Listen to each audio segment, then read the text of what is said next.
అయినా దేవుని బిడ్డలైనా మీ అందరికీ యేసుక్రీస్తు నామమున వందనాలు, శుభాలు, షలోం. దేవుడు మీకు తోడై ఉండును గాక. ఉదయకాల సమయంలో మరొక చిన్న అంశాన్ని ధ్యానం చేద్దాం. ఆదికాండం 42వ అధ్యాయము 5వ వచనంలో ఇలా రాయబడి ఉంది. ఆదికాండం 42:5 కనానులో కరువు ఉండెను గనుక. ఈ మాట వాక్య పరిజ్ఞానం ఉన్నవారు ఎవరైనా చదివితే ఆశ్చర్యపోతారు. మీకు అర్థం అవడం ఒక సంగతి చెప్తా. సూర్యుడు పడమటను ఉదయించెను అని చదివారనుకోండి, కాస్త జ్ఞానం ఉన్నవారు ఎవరైనా ఆశ్చర్యపోరా? అదేంటండి, సూర్యుడు తూర్పును ఉదయిస్తాడు, పడమటను ఉదయించడం ఏంటి? అది జరగని పని అన్నట్టుగానే వాక్య పరిజ్ఞానం ఉన్నవారు కూడా కనానులో కరువు ఉండడం ఏంటి?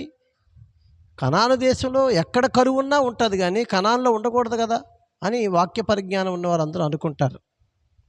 ఎందుకంటే కనాను గురించి దేవుడు పరిచయం చేస్తూ నిర్గమాకాండం 3వ అధ్యాయం 17వ వచనంలో ఇలా అన్నారు, పాలు తేనెలు ప్రవహించు దేశమని. అంటే పాలు తేనెలు ఎందుకన్నాడు అని నేను ఇప్పుడు మాట్లాడను, దానికి సమయం చాలదు. కానీ ఒక్క మాట క్లుప్తంగా వివరణ ఏంటంటే సమృద్ధి గల ప్రదేశం, దానికి సాదృశ్యంగా ఆ పదం వాడబడింది. పాలు తేనెలే ప్రవహిస్తాయట, నీరులాగా. మన ప్రాంతంలో నీరు ప్రవహిస్తేనే గొప్ప, కానీ ఆ ప్రాంతంలో పాలు నదులులాగా, కాలువల్లాగా, తేనె కాలువల్లాగా ప్రవహించేంత సమృద్ధి కలిగిన ప్రదేశం. అట్లాంటి ప్రదేశంలో కనానులో కరువు ఉండేనని ఆదికాండం 42:5లో చదివాం.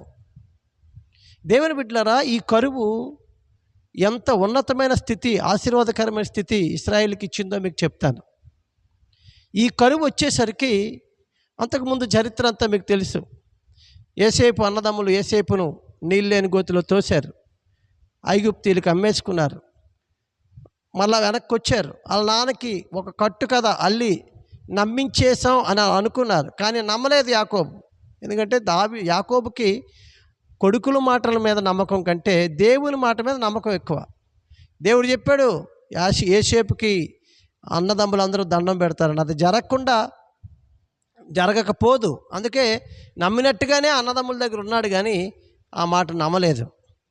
దేవుని మాట నమ్మి ఎదురు చూస్తున్నాడు. అయితే యోసేపు ఐగుప్తుకి వెళ్ళిపోయి అక్కడ పొతీఫర్ ఇంట్లో కొద్ది రోజులుండి నిందల పాలై, శ్రమల పాలై, జైలుకి వెళ్ళి జైల్లో అద్భుతమైన రీతిగా, ఆశ్చర్యకరమైన రీతిగా దేవుని కృపను బట్టి విడిపించబడి ఫరో గారి యొక్క కలభావం చెప్పడం ద్వారా చాలా చరిత్ర జరిగింది. ఏదేమైనా ఐగుప్తు దేశానికి ప్రధానమంత్రి అయి కూర్చున్నాడు యోసేపు. బానిసగా వెళ్ళిన వాడు ప్రధానమంత్రి అయి కూర్చున్నాడు.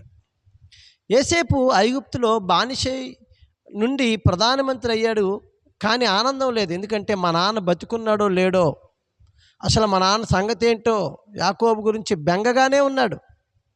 మా నాన్న ఎలాగున్నాడో, ముసలోడు అయిపోయి ఉంటాడు, ఆరోగ్యం ఎలాగుందో, మా అన్నదమ్ములు ప్రేమ కలిగిన వాళ్ళు కాదు, నన్నే అమ్మేసుకున్నారు, మా నాన్న చూస్తున్నారో లేదో, మా నాన్న స్థితి ఏంటో అని ఐగుప్తులో ప్రధానమంత్రిగా కూర్చొని కూడా ఇంటిని కూర్చుని బెంగతో ఉన్నాడు. ఇక్కడ యాకోబు నా కొడుకుని అమ్మేశానని వీళ్ళు అన్నారు, చంపేశాము, ఏదో చంపేసింది అని వీళ్ళు అన్నారు, కానీ అది జరగదు. ఎందుకంటే ప్రభు చెప్పిన మాట నెరవేరుతుందని. నా కొడుకు ఎక్కడున్నాడో, నా కొడుకు ఎలా ఉన్నాడో, నా కొడుకు ఏ స్థితిలో ఉన్నాడో నీనా బెంగగా ఉన్నాడు. ఇలాంటి పరిస్థితుల్లో ఆ యాకోబు ఉన్న ప్రదేశంలో కరువు వచ్చింది. కరువుతో పాటు కబురు కూడా వచ్చింది యాకోబుకి. అదేంటో చెప్పనా, ఐగుప్తు దేశంలో సమృద్ధి ధాన్యం ఉందంట అని. అప్పుడు యాకోబు కొడుకులు పిలిచి ఐగుప్తుకు పంపించి ధాన్యం కొనికి రమ్మంటాం. యోసేపు అక్కడికి వీళ్ళని చూసి పోల్చేసి ఆఖరోడు ఎలాగున్నాడు, బెన్యామీను ఎలాగున్నాడు అడగడం, ఇదంతా మీకు తెలుసు. ఒకసారి వచ్చారు, ధాన్యం అయిపోయింది, మళ్ళా వెళ్ళటం. అప్పుడు యోసేపు నాన్న ఎలాగున్నాడని అడగటం, ఏతావాత జరిగిందంతా మీకు తెలుసు. నాన్న బాగున్నాడు అని చెప్పినప్పుడు అన్నదమ్ములు యోసేపు ఆనందించడం. అయితే ఆఖరికి అస్తమాటు ఇది 7 సంవత్సరాలు ఉండే కరువు, ఎన్నిసార్లు తిరుగుతారు, మీరు వచ్చేయండి అన్నప్పుడు యాకోబు 70 మందితో వెళ్ళి యోసేపును కలుసుకోవడం జరుగుద్ది. దేవుని బిడ్డలారా, ఈ కరువు ఇశ్రాయేలును నాశనం చేయటానికి రాలేదు.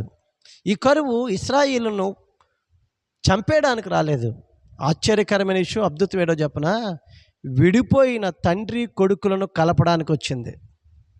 యాకోబు యోసేపులను కలపడానికి వచ్చింది. ఉభయులకు ఆనందం ఇవ్వడానికి వచ్చింది. నీ జీవితంలో కూడా ఒక శ్రమో, ఒక దుఃఖమో, ఒక వేదనో, ఒక కష్టమో, ఒక ఇరుకో, ఒక వ్యాధో, ఏ బలహీనతో వచ్చింది అంటే అది నువ్వు నాశనం అవ్వడానికి కాదు, అది నిన్ను నీ దేవుణ్ణి సమాధానపరచడానికి, ఐక్యపరచడానికి, దేవునితో నీ బంధాన్ని బలపరచడానికి. ఆశ్చర్యం కదూ. కరువు తండ్రి కొడుకుల్ని కలిపింది. కరువు తండ్రి కొడుకులకు ఆనందం ఇచ్చింది. యాకోబు యోసేపు కలుసుకోవడానికి కరువే కారణం. కనాన్లో కరువు వచ్చింది. ఆ కరువు తండ్రి కొడుకుల్ని కలిపింది. నీ జీవితంలో కూడా దేవుడు మనకి ఎన్నో వాగ్దానాలు ఇచ్చాడు. తలగా ఉంటామని, అప్పిస్తామని, ఆశీర్వాదకరంగా దీవెనగా ఉంటామని. కానీ ఎందుకో బైబిల్లో అలా ఉంటే మన జీవితాలు ఏంటి ఇలా జరుగుతుంది? నాకే శ్రమ ఏంటి, నాకే అనుకుంటున్నా. దేవుని వైపు మన తండ్రి మన బంధాన్ని ఐక్యస్తుంది, మన బంధాన్ని బలపరుస్తుంది. కనానులో వచ్చిన కరువు యాకోబు యోసేపులు కలిపినట్టుగా నీ బ్రతుకులో వచ్చిన కష్టం నీ తండ్రి అయిన దేవునితో నిన్ను కలపడానికి, ఐక్యపరచడానికి వచ్చింది. అందును బట్టి దేవునికి స్తోత్రం చెప్పండి. శ్రమలలో దేవుని కొరకు సాక్షులుగా బతకండి. దేవుడు మీకు తోడై ఉండును గాక. ఆమేన్.